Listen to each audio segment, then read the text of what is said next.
What's up guys, welcome back to the channel. Today we're going to do top 3 mods for your Harley Dyna. This could also go for Sportsters as well. Now obviously this is overlooking some of the mechanical things that should probably take priority, especially when you buy a used bike. Things like an oil change, checking the tires, just making sure everything's tight and running okay. But after that, these are the top 3 mods, in my opinion, that you should purchase first, and that's coming up, so stay tuned.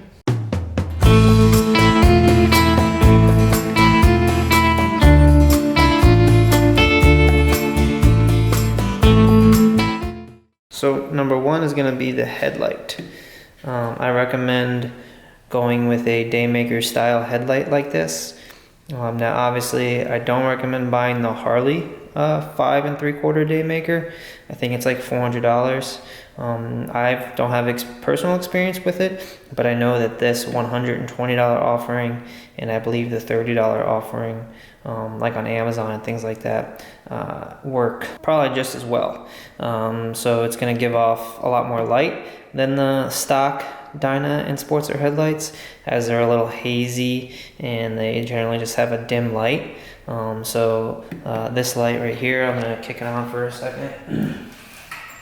This light right here, as you can tell, is on like the level of borderline obnoxious, which is pretty much what you're looking for when you're on a motorcycle. So cars definitely don't have any excuses anymore why they can't see you, and you're definitely going to have a lot better view at night on some sketchy roads, and you'll be able to pick out like things on the side of the road, or you'll be able to see things coming up sooner than you would with that super dim light. So the first mod that I recommend, and it's relatively inexpensive, is a headlight.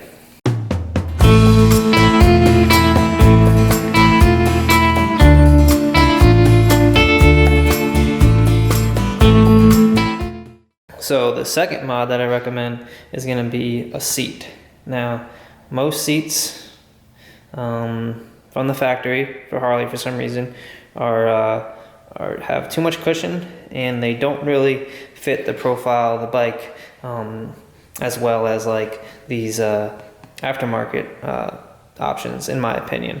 So Harleys have a pretty iconic line to them. Now mine's even more pronounced because I have a tank lift, but generally it's going to follow a line from the tank down through the seat section down to the rear of the bike. It's generally going to flow, pretty well.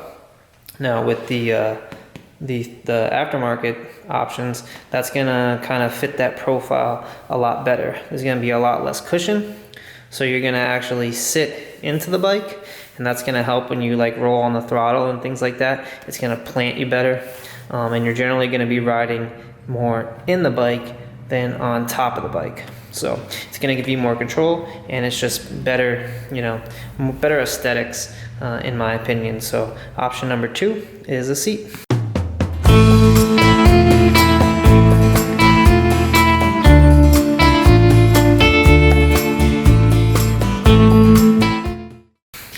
Mod number 3 is going to be handlebars. Now I left it as the 3rd mod that you can do, or that you should do, because it's important, but generally you can wait a little bit, and you may want to wait a little bit before you do this mod. It's the most labor intensive mod by far on this list. Headlight, all you need is a screwdriver, and the seat, all you need is the whatever kind of bolt you have holding it on, just take that off. So, but handlebars is going to require a little bit of planning, and it's going to require you to get dirty or cough up some money to a shop. You may have to get new brake lines, and you're probably going to have to do some wiring. So it's not for the faint of heart, but it's definitely worth it. Now what you're going to want to look for on a handlebar mod is to get at least a 10-inch riser with some speedway bars. Now this is a Lucky Dave 13 bar, and it kind of kicks back towards you, and it has this speedway kink.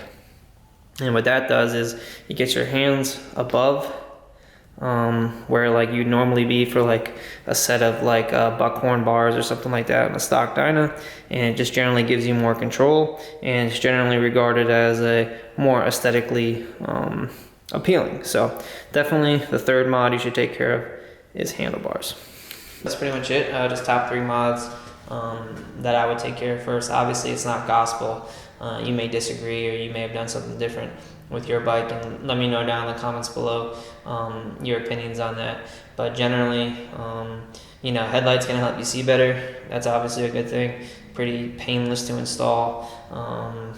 A seat, something you sit on and touch every single time you ride the bike, and it's also super easy to install. And handlebars, they require a little bit more effort, but it's worth it. It definitely dramatically changes the look of a bike and the feel of a bike. So those are just my opinion. Take everything that I've said with a grain of salt, and be skeptical, and maybe do your own research and follow your gut instinct. But that's generally, in my opinion, what I feel like are the top 3 mods. So that's gonna do it for today.